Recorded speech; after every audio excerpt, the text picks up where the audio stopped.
What's going on, guys? Welcome back to the channel. Or welcome this your first time here. You know, the trolls, the people with their head up the rear end, the Biden administration, the Biden regime, the mainstream media, mostly are going to tell you that everything is fine. It's just transitory inflation. There's nothing to see here. It's going to get better in a couple of days. You know, it's because of the COVID thing we had here, and it's because of Russia, and it'll get better. It's nothing to worry about. I've heard that so much from people. It is mind-numbing to think that some of those people actually believe what they're saying. Now, some are trolls who are just out there to spread misinformation, but others actually believe what they're saying. They can't go to the store and see the price increases, apparently. Do these people actually shop? I mean, do they actually get out of the house? Do they actually get out of the basement and go out into the world and spend money on groceries, on fuel? Do they pay bills? I mean, where's these people been to not be able to see this inflation? And this article from AP, U.S. inflation surges again in June. Rising risk for economy. And like I said in yesterday's video, we're already in a recession. We're heading for a depression and quite possibly a total economic collapse. I don't know the time frame, how long it's going to take to get to that point, but eventually we will get to and experience a total economic collapse here in the United States. Just a matter of time. All indicators point to that, unfortunately.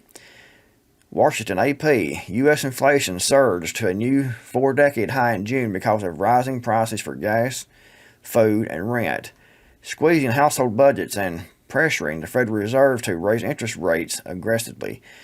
Trends that raise the risk for a recession. Like I said, we're already in a recession. They're still denying it. And the way they work the numbers and manipulate, they can give you facts, but it's lies. They're lying with statistics. They will turn everything around, flip everything around to make things look better, and where they can manipulate the numbers so they can lie to you and show you the proof that they're not lying to you when they actually really are. That's government math there, guys. The government's consumer price index soared 9.1% over the past year, the biggest yearly increase since 1981, with nearly half of the increase due to higher energy costs. Lower income in Black and Hispanic Americans. Now, why add Black and Hispanic Americans in there? Why even add that in there? I mean, lower income. If you're lower income, it's going to affect everyone. If you're Black and Hispanic and you're higher income, it's going to be the same. It will be for a white person. It doesn't make any sense to add these racial things in these articles, but they want to make it look like that it's something racist about it or something. I don't know what it is. It should read lower income Americans have been hit especially hard. That's what it should read. Instead, it reads lower income and Black and Hispanic Americans have been hit especially hard. Since a disproportionate share of their income goes towards essentials, such as transportation, housing, and food. Lower income will be the same thing. Why have this at all? It doesn't make any sense in this article. But you have to add that in there because you want to keep that wedge drove between white people, Black people, Hispanic people.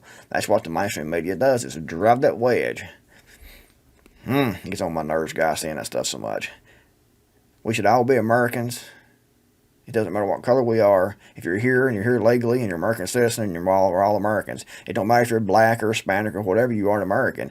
And you should say low-income Americans have been hit especially hard, since a disproportionate share of their income goes towards essentials such as transportation, housing, and food. But with the cost of many goods and services rising faster than average incomes, a vast majority of Americans are feeling the pinch in their daily routines. For 72-year-old Marcia Freeman, who is retired and lives off a pension, there is no escape from rising expenses. And this is what's going to affect the most, guys, is people who are low income, people who are at the poverty level are going to be affected most dramatically. And that's going to go up the income chain to affect everyone eventually. But if you're on a fixed income, you're drawing Social Security, you're on disability, and you're on a fixed income, and you can't increase your income, it's going to be impossible to make a living, unfortunately. And I've heard of people eating cat food because it's cheaper. Older people, I've seen news broadcasts talking about this where they have went out and most of their diet consists of cat food, for example. Now that might not be the case, but back 25 years ago when I heard that story, it was happening quite often. And, now it might be more expensive to eat cat food. I don't know, because a lot of the food for the cat food and the dog food, you go to the supermarket and look on those shelves. Most of those are pretty much empty right now. But anyway, I digress. Everything goes up, including cheaper items like store brands. Freeman, who visited a food bank near Atlanta this week to try and gain control of her grocery cost. So she's going to the food bank to try to pick up some food. Accelerated inflation is a vexing problem for the Federal Reserve too. The Fed is already engaged in the fastest series of interest rate hikes in 3 decades, which it hopes will cool inflation by tampering down borrowing and spending by consumers and businesses. So they want to raise inflation to make people buy less. And that will have an effect on the economy also if that actually worked that way. The U.S. economy shrank in the first 3 quarters of the year, and many analysts believe the trend continued in the second quarter. The Fed's rate hikes are doing what they are supposed to do, which is kill off demand, said Megan Green, global chief economist at the Kroll Institute. The trick is, if they kill off too much, we get a recession. We're already in a recession. But anyway, as consumers' confidence in the economy declines, so are President Biden's, and I hate to say that word President Biden, just leaves a bad taste in my mouth, guys. As consumers' confidence in the economy declines, so have Joe Biden's approval ratings, posing a major political threat to Democrats in the November congressional elections.